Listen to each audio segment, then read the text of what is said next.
So last year, 4,856 Jesus wells were drilled in communities in Asia that needed water.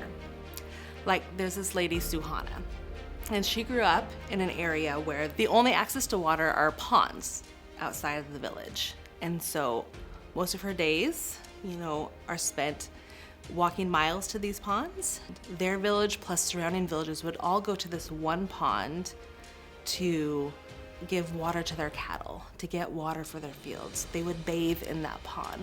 They would clean their household utensils in that pond. And then they would take that water home to cook with it and to drink. And just the sickness that people would experience in these villages was so terrible. When she got married, she moved to her husband's village, and right outside his house, the very first Jesus well had just been drilled. And she had no idea how that Jesus well was gonna change her life.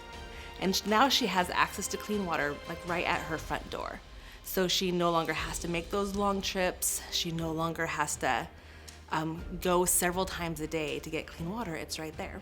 So this is just one village. But since that first Jesus well was drilled in 2000, GFA has installed over 30,000 Jesus wells.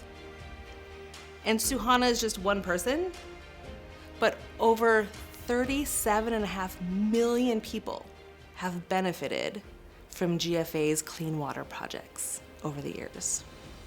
And that is something we're talking about.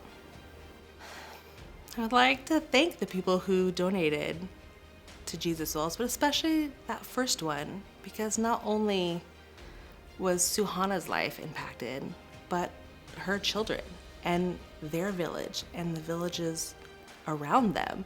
Like their whole way of life has changed for the better because of that Jesus well.